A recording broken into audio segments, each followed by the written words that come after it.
ஆயக்கலைகள் 64 அதில் ஆணும் பெண்ணும் அறிந்தது எத்தனை ரகசிய கேள்விகள். உலகெங்கிலும் உள்ள வசந்த் தொலைக்காட்சி நேயர்களுக்கு வணக்கம். இது உங்கள் ரகசிய கேள்விகள்.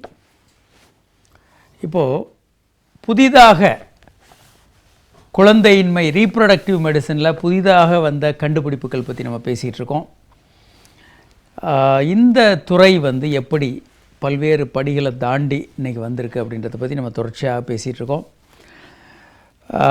முதலாக இந்த துறையில் இந்த நூற்றாண்டில் வந்த முதல் விஷயம் சயின்டிஃபிக்காக பேசல் பாடி டெம்பரேச்சர், நம்மளுடைய உடம்பில் இருக்க சூடை கணக்கிட்டு எப்போது கருமுட்டை வெடித்து வர்றதுன்றதை கண்டறியும் முறை 1904 முதன்முறையாக பயன்படுத்தப்பட்டது. அடுத்து 1910 ஹிஸ்ட்ரோசால்ஃபிங்கோகிராம் என்று சொல்லப்படக்கூடிய கான்ட்ராஸ்ட் இன்ஜெக்ட் பண்ணி கருக்குழாய் நல்லா இருக்கான்னு கண்டறியக்கூடிய முறை.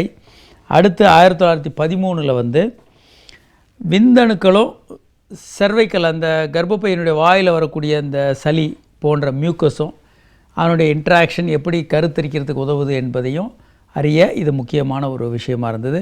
அடுத்து 1920 கார்பன் டை ஆக்சைடு கர்ப்பப்பையில் இன்ட்ரடியூஸ் பண்ணி இன்ஜெக்ட் பண்ணி கருக்குழாயில் கார்பன் டை ஆக்சைடு வர்றதை படம் பிடிக்கும் முறை ஏற்படுத்தப்பட்டது. அடுத்து 1929 தான் முதலாக எப்படி விந்தணுக்களை டெஸ்ட் பண்ணுறதுன்றதை கண்டுபிடிச்சாங்க.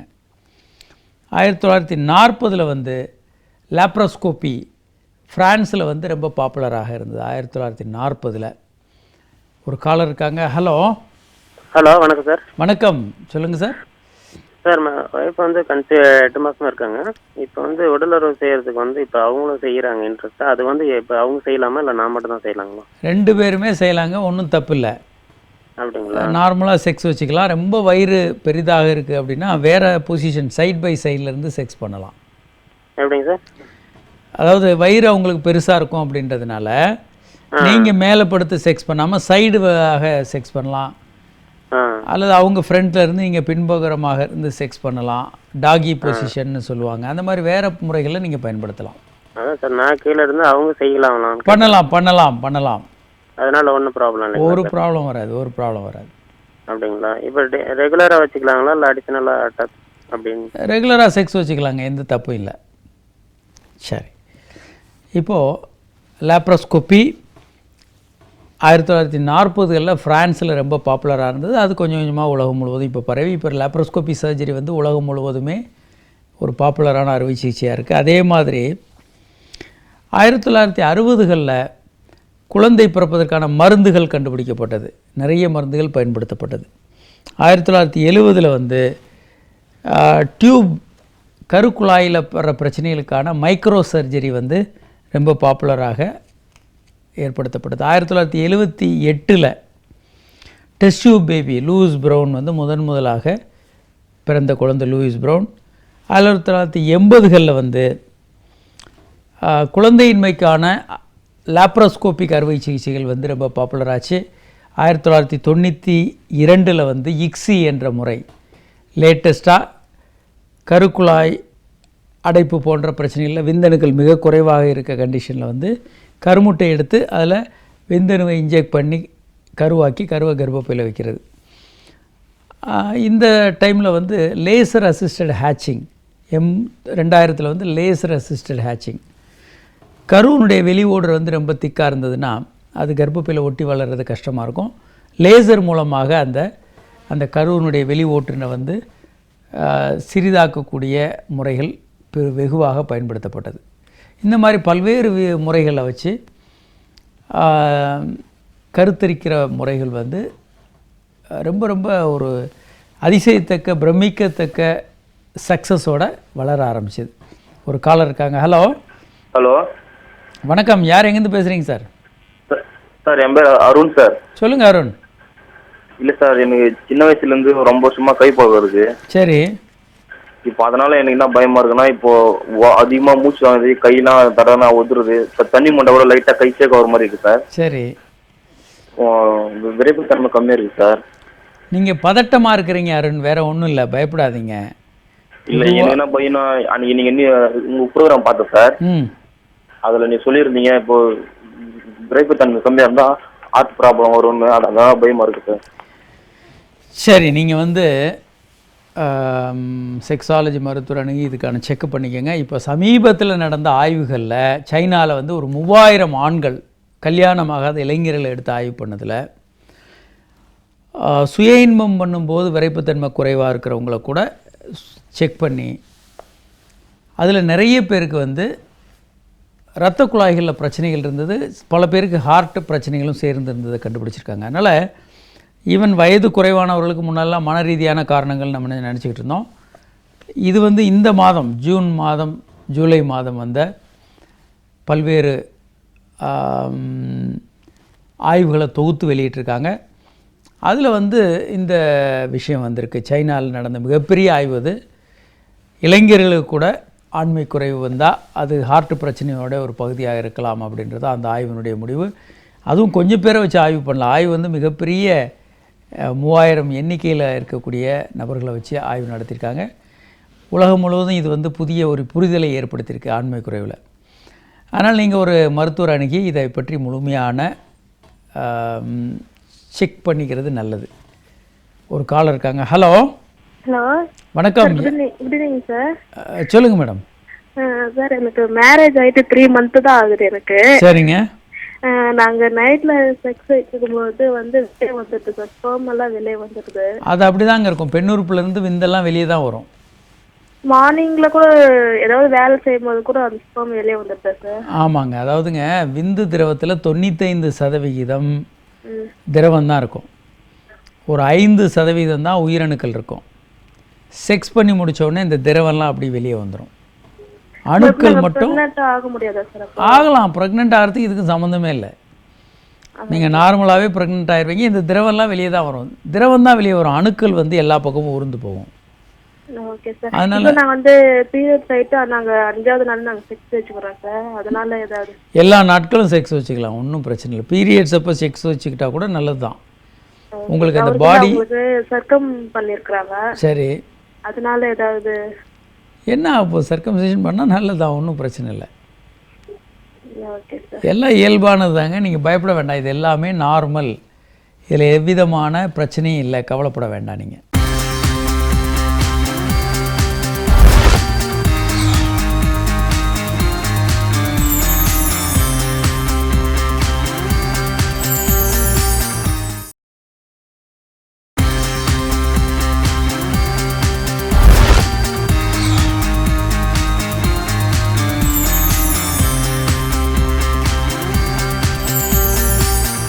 குழந்தையின்மை சிகிச்சை வரக்கூடிய ஒரு தம்பதிகளை எப்படி இவால்வ் பண்ணணும் அப்படின்னு சில புதிய கைட்லைன்ஸ் கொடுத்துருக்காங்க. ஒன்று வந்து முதல்ல வந்து கருமுட்டை வெடித்து வருதா அப்படின்னு பார்க்குறதுக்கு என்னென்னலாம் பார்க்குறாங்க. ஒன்று வந்து தீட்டு ரெகுலராக வருதா, அதே மாதிரி பேசல் பாடி டெம்பரேச்சர் அவங்களுடைய பாடி டெம்பரேச்சர் எப்படி இருக்குது, அந்த கருமுட்டை வெடிக்கும்போது வரக்கூடிய மாற்றத்தை நோட்டீஸ் பண்ணி சிம்பிளாக டெம்பரேச்சரை மட்டுமே வச்சு கருமுட்டை வெடிக்கிறத கண்டுபிடிக்க முடியும். அடுத்து வந்து ரத்தத்தில் வந்து ப்ரொஜெஸ்டிரான் அளவை மெஷர் பண்ணலாம். அடுத்து எண்டோமெட்ரியம் கர்ப்பப்பையினுடைய உட்சுவரில் ஒரு பிட் எடுத்து டெஸ்ட்டுக்கு அனுப்பலாம். அதுக்கு பேர் எண்டோமெட்ரியம்னு சொல்கிறோம். அதனுடைய டெஸ்ட்டுக்கு அனுப்பலாம். அடுத்து வந்து அல்ட்ராசவுண்ட் ரெகுலராக பண்ணி கருமுட்டை வெடித்து வெளியே வர்றதை பார்க்கலாம். ஸோ இந்த எல்லா டெஸ்ட்டுகளுமே கருமுட்டை வெடித்து வெளியே வர்றதை கண்டறிய உதவும். ஒரு காலர் இருக்காங்க. Hello sir. வணக்கம் சார். வணக்கம். யார் எங்கேருந்து பேசுகிறீங்க சார்? கடவுள் மாதிரி சார் எங்களுக்கெல்லாம் தமிழகத்தை பொறுத்த வரைக்கும். வணக்கம். உங்கள் பேருங்க? குமார் சார். பெங்களூர்லேருந்து ஃபோன் பண்ண. நானும் ரொம்ப நாளாக ஃபோன் எனக்கு இடையில எனக்கு மேரேஜ் ஆச்சு. இப்போ 1.5 year ஆகும் சார். சொல்லுங்க குமார்ண்ணா. அதாவது இது என்னுடைய மனைவிக்கு இது 8வது மாதம் சார். Very good. சொல்லுங்க. அதாவது நான் வந்துட்டு 6 மாசம் தான் இங்கே இருக்கேன். அதாவது எதுவும் தாம்பத்திய உறவு எதுவும் இல்லை. இது ஃபர்ஸ்ட் இது. சரிங்க. அதாவது வீட்டில் வந்துட்டு என்னன்றாங்க, நீ அங்கே இருந்தா குழந்தை போறாங்க கஷ்டமா இருக்காது. நமக்கு என்ன ஏன்னு தெரியல, புரியல. இல்லை அதாவது தாம்பத்தியம் இருக்கணுமா இல்லை அதாவது வேணான்னு சொல்லிட்டு எப்படின்னு ஒன்றும் புரியல சார். அதாவதுங்க நீங்கள் உங்கள் மனைவியோடு இருந்தீங்கன்னா ரெகுலராக செக்ஸ் வச்சுக்கலாம், அதில் தவறு இல்லை. முடியல, அதான் சார் போக முடியல. போக முடியலைன்றதுனால எந்த கெடுதலும் வராதுங்க, நீங்கள் ஒன்றும் பயப்பட வேண்டாம். அதான் குழந்தை பிறக்கும்போது அதாவது நார்மலாக இருக்குமா இல்லை ஒரு வேளை வேறு ஆப்ரேஷன் ஆகுமா? இல்லை ஒன்றும் இல்லைங்க, அதெல்லாம் ஒன்றும் ஆகாது. அதுக்காக ஒன்றும் இல்லை சார். ஒன்றும் இல்லை, பயப்பட வேண்டாம். நாங்கள் என்ன சொல்கிறோன்னா, நீங்கள் தம்பதிகள் வந்து வீட்டில் ஒன்றா இருக்கும்போது மனைவி கர்ப்பமாக இருந்தால் செக்ஸ் பண்ணலாமா அப்படின்னு நிறைய பேர் பயப்படுவாங்க. அதில் பல ஆய்வுகளில் என்ன சொல்லியிருக்காங்கன்னா, ரெகுலராக செக்ஸ் வச்சுக்கலாம், அது மனைவிக்கு நல்லது, குழந்தைக்கு நல்லது, கணவருக்கும் நல்லது. இதை தவிர வந்து 22 வாரங்கள்லேருந்து 28 வாரங்கள் நார்மலாக செக்ஸ் வச்சுக்கிட்டாங்கன்னா அப்படிப்பட்டவங்களுக்கு நார்மலாக டெலிவரி ஆகிறதுக்கான வாய்ப்புகள் அதிகம்னு பல்வேறு ஆய்வுகளில் வந்திருக்கு. அதுக்காக கணவன் வெளிநாடுகளில் இல்லை வெளி ஊரில் வேலை செஞ்சுட்டு இருந்தாங்கன்னா அவர் வேலையை விட்டுட்டு இங்கே வந்து மனைவியோட செக்ஸ் பண்ணிகிட்டு இருக்கணும்னு அவசியம் இல்லை. பொதுவாக நீங்கள் 2 பேரும் இணைந்திருந்தீங்கன்னா நல்லது. அந்த வாய்ப்பு இல்லைன்னா அதை பற்றி கவலைப்பட வேண்டாம். நீங்கள் செக்ஸ் பண்ணாததுனால சிசேரியன் ஆகிடும்னுலாம் பயப்பட வேண்டாம். அப்படியெல்லாம் அதுக்கு அர்த்தம் இல்லை, கவலைப்பட வேண்டாம். இப்போது விந்தணுக்கள் நல்லா இருக்கா, உருவாகிறது எப்படி, அது சரியாக டெலிவரி ஆகுதான்றதுக்கு முக்கியமான டெஸ்ட் வந்து செமன் டெஸ்ட். அடுத்து வந்து கருக்குழாய்கள் எப்படி இருக்குதுன்னு பார்க்குறதுக்கான டெஸ்ட்டுகள்னு எடுத்தோன்னா ஹிஸ்ட்ரோசால்ஃபிங்கோகிராம்னு சொல்லி மருந்தை இன்ஜெக்ட் பண்ணி கரு குழாயை வந்து செக் பண்ணுற டெஸ்ட்டுகளை நம்ம பலமுறை காட்டியிருக்கோம். அந்த டெஸ்ட்டுகள் பண்ணலாம். அடுத்ததாக லேப்ரோஸ்கோப்பி பண்ணும்போது ப்ளூ கலர் டையை இன்ஜெக்ட் பண்ணி அந்த டை வந்து 2 பக்கமும் குழாயில் வந்து விழுகுதான்றதை கண்டுபிடிக்கலாம். அது உபயோகமாக இருக்கும். அடுத்து வந்து கர்ப்பப்பையினுடைய உள்பகுதி நல்லா இருக்கான்னு எப்படி கண்டுபிடிக்கிறது? ஹிஸ்ட்ரோசால்ஃபிங்கோகிராமில் அதுவும் தெரியும். HSGன்னு சொல்கிற அந்த ஹிஸ்ட்ரோசால்ஃபிங்கோகிராமில் கர்ப்பப்பையினுடைய உட்சுவர் எப்படி இருக்குன்னு தெரியும்.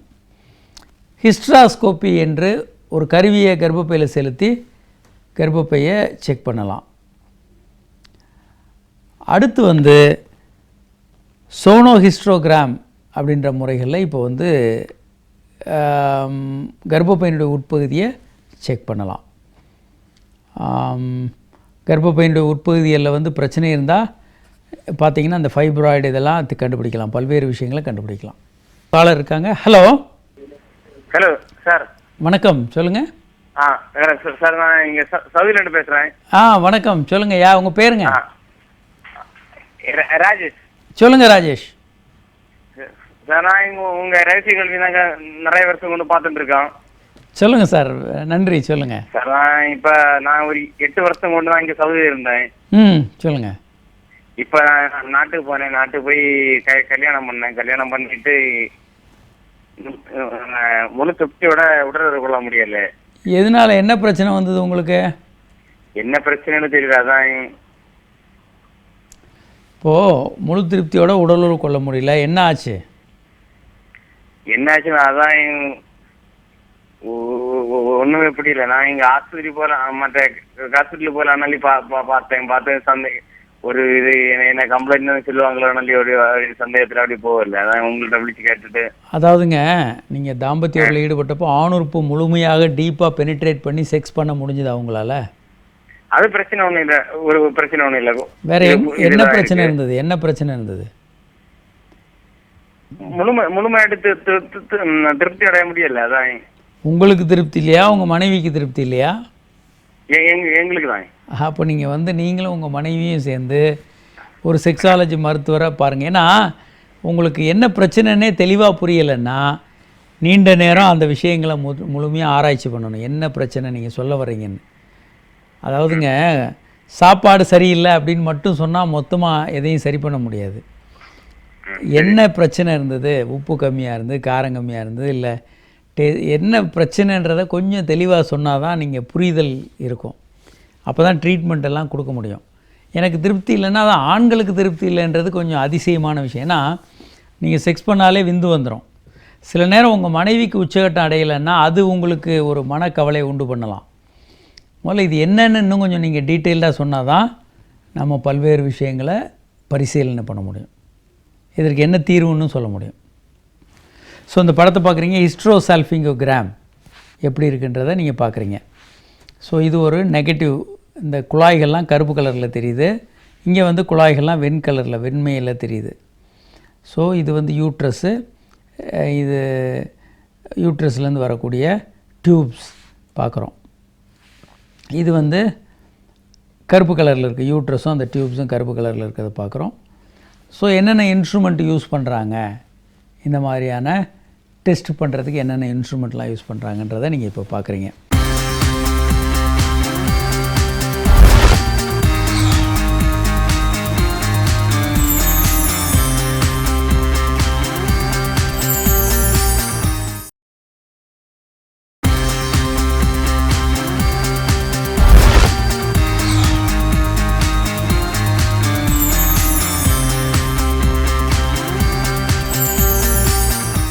ஒரு காலர் இருக்காங்க. ஹலோ சார், வணக்கம் சார். மதுரையிலேருந்து பேசுகிறேன் சார். வணக்கம். உங்கள் பேருங்க?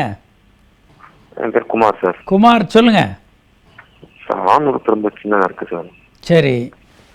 அது பார்த்தா ரொம்ப அது இது ப்ரெசன்டேஷன் பண்ணுறப்ப ரொம்ப சின்னதாக இருக்குது. செக்ஸ் வந்து சரியாக பண்ண முடியல சார்.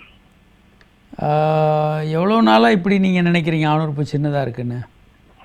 கிட்டத்தட்ட ஒரு 2 இயர்ஸா சார். இப்போ 2-3 இயர்ஸாக இருக்குது சார். இப்போ முதல்ல இருந்தே இப்படி இருக்கா, இப்போ சமீபத்தில் சின்னதாகிடுச்சின்னு நினைக்கிறீங்களா? இல்லை, இப்போ சமீபத்தில் தான் சின்னதாகிடுச்சு சார். சின்னதாகிடுச்சின்னு நினைக்கிறீங்க? பட் முதல்ல எனக்கு அப்படி இருக்குமா சார் ஃபீலிங் இருக்குது. சரிங்க. இந்த படத்தை பார்க்குறீங்க. ஆணுறுப்பு எப்போதுமே ஓரளவுக்கு சின்னதாக தாங்க இருக்கும். விரைப்படையாத நிலையில் ஆணுறுப்பு சின்னதாக தான் இருக்கும். ஆனால் இந்த மாதிரி இருக்கிறது பல ஆண்களுக்கு ஒரு காம்ப்ளெக்ஸை உண்டு பண்ணிடும். ஏன்னா இப்போ ஆபாச திரைப்படங்கள் மற்ற இடங்களில் பார்க்கும்போது இவங்க விரைத்த நிலையில் ஆணுறுப்பை பார்க்குறாங்க. அதை கம்பேர் பண்ணி எனக்கு ஆணுறுப்பு சின்னதாக இருக்குன்னு பெரும்பாலான ஆண்கள் வருத்தப்படுறதை நம்ம பார்த்துக்கிட்டே இருக்கோம். இந்த மாதிரி கம்பேர் பண்ண வேண்டாம் என்பது தான் நம்மளுடைய ஒரு வேண்டுகோள். ஏன்னா பொர்னோகிராஃபிக் படங்களுக்கு செலக்ட் பண்ணி ஆண்கள் எடுக்கிறாங்க. ஆணுறுப்பு பெரிதாக இருக்கக்கூடிய ஆண்களை செலக்ட் பண்ணி எடுக்கிறாங்க. அந்த பெர்ஃபார்மன்ஸ் எல்லாமே மணிக்கணக்கில் செக்ஸ் பண்ணிகிட்ருப்பாங்க. அதை அப்படி கம்பேர் பண்ணி எனக்கு அந்த மாதிரி வேணும் அப்படின்னு நினைக்கிறது வந்து சரியல்ல. அதை நீங்கள் ஒப்பிடவும் வேண்டியதில்லை. நிறைய ஆண்களுக்கு இந்த கவலை தான் இருக்குது. அதான் நாங்கள் ஜோக்காக சொல்லுவோம், பெண்களுக்கு 2 பிரச்சனை. ஒன்று மார்பகம் ரொம்ப பெருசாக இருக்குது, இல்லைன்னா மார்பகம் ரொம்ப சின்னதாக இருக்குதுன்னு. ஆண்களுக்கு ஒரே ஒரு கவலை தான், ஆணுறுப்பு சின்னதாக இருக்குன்னு தான். கடவுள் படைக்கும்போது ஆணுறுப்பு எல்லாருக்குமே சின்னதாக கடவுது அப்படின்னு சொல்லி ஆணுறுப்பு சின்னதாகிட்டாருன்னு எல்லாருக்குமே வருத்தம். எக்ஸப்ட் இந்த ஆபாச படங்களில் நடிக்கிற நடிகர்களை தவிர எல்லாருக்கும் சின்னதர். இது ஏன் எல்லோரும் இதை இவ்வளவு தூரம் இதை பற்றி கவலைப்படுறாங்கன்றது தெரியல. சரி, ரியலாகவே சில பேருக்கு சின்னதாக இருக்கும். அப்படி இருக்கிறவங்க வந்து ஹார்மோன் குறைபாடு இல்லை வேறு காரணங்கள்னு கண்டுபிடிச்சி சிகிச்சை எடுக்கணும். இதை தவிர எனக்கு சின்னதாக இருக்குது, பெருசாக இருந்தால் எனக்கு இன்னும் சந்தோஷமாக இருப்பேன், என் மனைவியை திருப்திப்படுத்துவேன், இப்படி நினைக்கிறவங்க வந்து ஸ்மால் பீனிஸ் சிண்ட்ரோம்னு சொல்கிறோம். இதை பெரிதாக்கிறதுக்கு பல்வேறு சிகிச்சை முறைகள் இருக்குது. ஷாக்வேவ் தெரப்பி இருக்குது, ஆணுறுப்பில் வேக்யூம் செக்ஷன்னு போட்டு பெருசாக்கலாம், அறுவை சிகிச்சைகள் பண்ணலாம். இப்படி பல ட்ரீட்மெண்ட் இருக்குது. நீங்கள் மருத்துவர் அணுகி இதுக்கான சிகிச்சைகளை, முறையான சிகிச்சைகளை எடுத்துக்கலாம். சரி, இப்போது கர்ப்பப்பை உள்ள என்னென்ன பிரச்சனைகள் இருக்குன்றதை பார்க்குறதுக்கு ஹிஸ்ட்ரோசால்ஃபிங்கோகிராம், ஹிஸ்ட்ராஸ்கோப்பின்னு ஒரு கருவியை விட்டு கர்ப்பப்பையில் செக் பண்ணுறது, சோனோ ஹிஸ்ட்ரோகிராம்னு ஸ்கேன் வழியாக கர்ப்பப்பையினுடைய ஸ்ட்ரக்சரை படிக்கிறது. அதே மாதிரி அடிவயிறு பகுதியை, பெல்விஸை வந்து எப்படி இருக்குதுன்னு கண்டுபிடிக்கிறதுக்கான கருவி வந்து லேப்ரோஸ்கோப்பி. லேப்ரோஸ்கோப் மூலமாக இதெல்லாம் கண்டுபிடிக்கலாம்.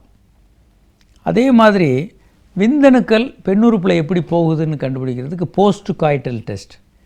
இதெல்லாம் இப்போ ரொம்ப பண்ணுறதில்ல. போஸ்ட் காய்டல் டெஸ்ட் இப்போ ரொம்ப பண்ணுறதில்ல.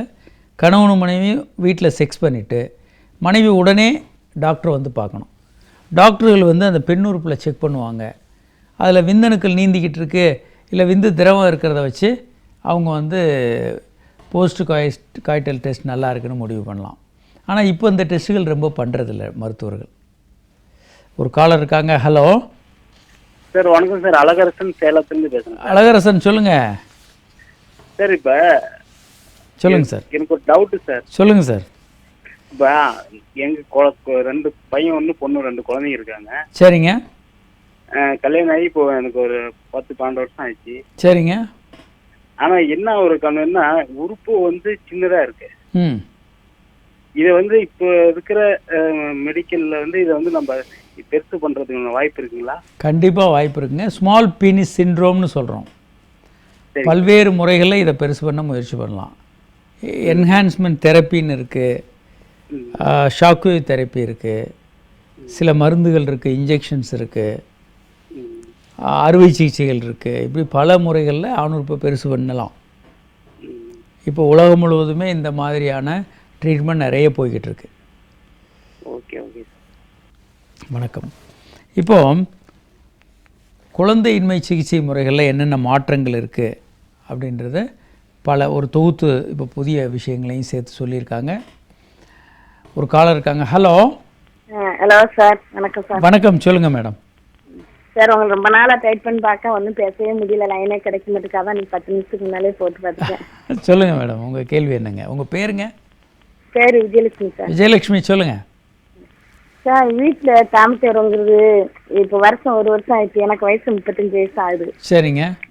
எங்கள் வீட்டுக்காருக்கு இப்போ 45 வயசுக்கு மேலே. கல்யாணம் முடியும் போதே 15 வயசு டிஃப்ரெண்ட் தான் கொடுத்தாங்க. சரி. ஏன்னா மாசத்துல ஒரு நாள் தான் பேச்சுவார்த்தை இருக்கணும், அப்படித்தான் இருக்காது அப்படின்ட்டால சொந்த தாய் மாமா மகன். சரி, வேற வழி இல்லாம தான் இருந்து எப்படியா அந்த நேரத்துல ஓட்டியாச்சு. இப்ப நேரத்துல கொஞ்சம் கஷ்டமா இருக்கு. வருஷம் 1 வருஷம் ஆயிட்டா எந்த தாமத்தை உறவுக்கும் உள்ள வழி இல்லை. அவளுக்கு எதுவுமே இன்ட்ரெஸ்ட் இல்லைங்க. இதுக்கு என்ன சார் செய்யலாம்? நீங்கள் அவரோட சேர்ந்து ட்ரீட்மெண்ட்டுக்கு வரலாமேம்மா. அவரோட சேர்ந்து நீங்கள் ட்ரீட்மெண்ட்டுக்கு வந்தீங்கன்னா இதை முழுமையாக விளாச்சிவளத்தில் இல்லை, பக்கத்தில் விளாச்சிவளத்தில் இருக்குது. ராஜமன் குழந்தையில பார்ப்பாரு. அவர் மகன் வந்து இந்த மாதிரி வைத்தியம் பார்க்கன்னு சொல்லி 2 வருஷம் கூப்பிட்டு போயிருந்தேன். அது எதுவுமே சரி வரல. இல்லைங்க, இது வந்து ஸ்பெஷலிஸ்ட்டு தான் நீங்கள் பார்க்க முடியும். இது வேறு எங்கே பார்ப்பாங்கன்னு எங்களுக்கும் தெரியல. இதை வந்து யார்ட்டையும் கேட்கறதுக்கு அவர் ரொம்ப கூச்சப்படுறாங்க. கூச்சப்படுறது இல்லைங்க, நீங்கள் செக்ஸாலஜிஸ்ட் மருத்துவர்களை பார்த்து இதற்கான முறையான ட்ரீட்மெண்ட் எடுத்திங்கன்னா இதை முழுமையாக 100% சரி பண்ணிக்கலாம். அற்புதமாக செக்ஸ் பண்ணிக்கலாம். உங்கள் என்ன பிரச்சனை இருந்தாலும் செக்ஸை பொறுத்த வரைக்கும் எந்த பிரச்சனை இருந்தாலும் சரி பண்ணலாம். சரி பண்ணாமல் இருக்கிறதுல பிரச்சனை இருக்குது. செக்ஸ் பிரச்சனையை சரி பண்ணாமல் இருந்தீங்கன்னா உங்களுக்கு பல்வேறு பிரச்சனைகள் வரலாம். ஹார்ட் அட்டாக் வரலாம், வேறு பிரச்சனைகளும் வரலாம். நிறைய பேருக்கு இது தெரியாமல் இருக்கிறாங்க. சொல்லி பார்த்துட்டோம், கேட்க மாட்டேங்க. இல்லைன்னா நமக்காக அந்த மாதிரி விருப்பம் இல்லாத அளவுக்குனாலும் இருக்கிற மாதிரி ட்ரீட்மெண்ட்னாலும் பார்த்துருவோம் அப்படிங்கிற ஒரு நோக்கத்தில் இருக்குது. அப்படி உங்களுக்கு விருப்பத்தை குறைக்க முடியாது. விருப்பமாக இருக்கிறதா நார்மல். அவருக்கு நீங்கள் சரியான சிகிச்சை கொடுக்கணுங்க. அதுதாங்க பாயிண்ட். அவருக்கு சரியான சிகிச்சை கொடுத்தீங்கன்னா அவர் முழுமையாக செக்ஸில் ஈடுபடுற. உங்களுக்கு குழந்தை இருக்கா? 2 பையன் 1 பொண்ணு இருக்கு. 2 பையன் பிறந்த பிறகு 4 வருஷம் கூடாலே கொஞ்ச நாள் ரொம்ப இதாக தான் இருந்துச்சு. அது பிறகு ஒரு ஹாஸ்பிட்டலில் போய் பார்த்து மாத்திரை சாப்பிட்டுன்னு சொன்னாங்க. பிறகு அதாவது ரொம்ப எப்பவுமே கல்யாணத்துக்கு வந்து ஒரு இன்ட்ரெஸ்டே கிடையாது. நம்மளா விருப்பப்பட்டு இருந்தோன்னா சரி அழுது வரைக்கும் இருந்தால் மாசத்துல 1 நாள் தான். அதுவும் கூட எப்படிங்கிற நல்ல விதமாக இருந்த மாதிரி தெரியல. எதையோ குழந்தை 2-3 பிள்ளைகள் ஆயிடுச்சு. இப்போ பிள்ளை வந்து மூத்த பையன் 10 படிக்கான், இளைய பையன் 7 படிச்சு, 3ஆவது பொண்ணு 3ஆம் கிளாஸ் படிச்சு. சரிங்க. அப்படிங்கும்போது இப்போ அதனால இது இவ்வளோ நாளைக்கு பிறகு தப்பு அப்படிங்கிறாரு எங்கள் வீட்டில். அதெல்லாம் தப்பு இல்லைங்க. வாழ்நாள் முழுவதும் செக்ஸ் பண்ணுங்கன்னு நம்ம சொல்லிக்கிட்டே இருக்கோம் இந்த நிகழ்ச்சியில். பார்க்க இப்போ 1 வாரமா உங்களை டைப் பண்ணி பார்க்க மாட்டேன், பேசவே இல்லை. பிசின்னு வந்துருச்சு. அதான் இன்னைக்கு எப்படியாவது பேசணும் அப்படிங்க. அதாவதுங்க, நீங்கள் உங்கள் கணவரோட சேர்ந்து ஒரு செக்ஸாலஜி நல்ல மருத்துவர் அணுகுங்க. இதை முற்றிலுமாக சரி பண்ணி கொடுத்தோம்னா உங்கள் கணவருக்கே அது நல்லது. சரியாக செக்ஸ் பண்ணலைன்னா மன அழுத்தம் வந்து அதிகமாகிடும். பல பிரச்சனைகளை அது கொண்டு வரும். மன அழுத்தம் அவளுக்கு வந்து அசிங்கமாக இருக்குது, வெக்கமாக இருக்குது. இது எப்படி சொல்ல அடுத்து விட்டு அப்படின்னு சொல்லி என்கிட்டயே கேட்டு பேசுகிறாங்க. இது வெக்கமா இல்லையா, அது அடுத்தது எப்படி கேட்க அப்படிங்கிறாங்க. நானும் எடுத்தேன், இது நான் அடுத்த விட்டு ஆசைப்படல, உங்ககிட்ட தான் ஆசைப்பட்டேன் அப்படின்னு சொல்லி எவ்வளோ பேசி பார்க்க அது எந்த விதமானதுக்கும் வர மாட்டேக்காக. கொஞ்சம் கூட ஒரு உணர்ச்சிங்கிறதே இல்லாமல் இருக்குது. இது மன அழுத்தமா இல்லைன்னா அவளோட உடம்புடைய கோளாறா என்னங்கிற ஒன்றும் தெரியல. இப்படி இல்லையே, பொண்டாட்டி சந்தோஷமா வச்சிருக்க முடியல, நான் உயிரோட இருந்து என்ன செய்ய அப்படிங்கிறாங்க. அப்படிங்கும்போது ரொம்ப கஷ்டமா இருக்கு குடும்பத்தில். இல்லைங்க, நீங்கள் இவ்வளவு கஷ்டப்படுறதுக்கு எந்தவித அர்த்தம் இல்லை. தலைவலி ஜுரம் வந்தால் எப்படி டாக்டர்கிட்ட சொல்கிறோமோ அது மாதிரி தாம்பத்திய உறவுல செக்ஸ் இருக்குல்ல பிரச்சனைன்னு சொல்லி சொல்கிறதுல என்ன குறை இருக்குது, என்ன வித்தியாசம் இருக்குது? ரெண்டுக்கு எந்த வித்தியாசம் இல்லையா? ஆண்மை குறைவு விளங்காதவன் அப்படின்னு சொல்லும் போது 4 பேர் என்னமோ பேசுவாங்க, வேண்டாம் அப்படின்னு. 4 பேர்கிட்ட போய் ஏன் சொல்கிறீங்க? முதல்ல நீங்கள் 2 பேரும் முதல்ல 4 பேருக்கு இதில் ஒன்றும் வேலை. அதாவதுங்க என்னன்னா, நாம் பார்க்குற சினிமா படங்களை பார்க்குற கதாநாயகர்கள் அவர்கள் எப்போதுமே சக்தி உள்ளவங்களா பார்க்குறோம். கதைகள்லே அப்படி தான் பார்க்குறோம். இவங்க கதை நம்ம முயற்சி பண்ணி பார்த்துட்டேன், ஒண்ணுமே ஒத்துக்க மாட்டேங்குது. நம்ம கதாநாயகர்கள் இதை வேற எங்கேயாவது முக்கியமான இடம் இருந்துச்சுன்னா அந்த இடத்துல ட்ரீட்மெண்ட் பார்க்கலாம். இங்கிட்டு கூட எந்த இதுல பார்ப்பாங்கன்னு எங்களுக்கு அதுல ஜாஸ்தி தெரிய மாட்டேங்குது. நான் தூத்துக்குடி ஏரியால இருக்கேன், தூத்துக்குடி பக்கத்துல. அதாவதுங்க நீங்கள் செக்ஸாலஜி மருத்துவர் அணுகி இதை முழுமையாக சரி பண்ணிக்கலாம். நீங்கள் அதுக்கான அதை சர்ச் பண்ணி கண்டுபிடிச்சி நீங்கள் அவங்கள பார்த்தீங்கன்னா இதை சரி பண்ணி கொடுத்துருவாங்க. ஒன்றும் கவலைப்பட வேண்டாம். சரி சார், சரி சார். இது முழுமையாக சரி பண்ணக்கூடியது, சரி செஞ்சுக்கோங்க, அதுதான் நல்லது. இன்றைக்கி நம்ம நிறைய விஷயங்களை பற்றி பேசிகிட்டு இருக்கோம். இந்த குழந்தையின்மை அப்படின்றது எப்படி ஆரம்பத்துலேருந்து பேசல் பாடி டெம்பரேச்சர்லேருந்து இன்றைக்கி வர இக்ஸி வரைக்கும் லேசர் அசிஸ்டட் ஹேச்சிங் வரைக்கும் என்னென்ன காலத்தில் இது வளர்ந்ததுன்றதை நம்ம பார்த்தோம். இன்னும் தொடர்ந்து இதை பற்றி நம்ம நிறைய பேச போகிறோம். இன்று இந்த நிகழ்ச்சியில் பங்கு பெற இயலாத வாசகர்கள் உங்கள் கேள்வியில் எங்களுக்கு SMS மூலமாக அனுப்பலாம். 9841266666 என்ற எண்ணுக்கோ 94494444 என்ற எண்ணுக்கோ உங்கள் கேள்வியில் எங்களுக்கு SMS மூலமாக அனுப்பலாம். அல்லது hi@drkamaraj.net என்ற மின்னஞ்சல் முகவரிக்கு உங்கள் கேள்வியில் எங்களுக்கு மின்னஞ்சல் மூலமாக அனுப்பலாம். மீண்டும் நாளை சந்திப்போம். வணக்கம்.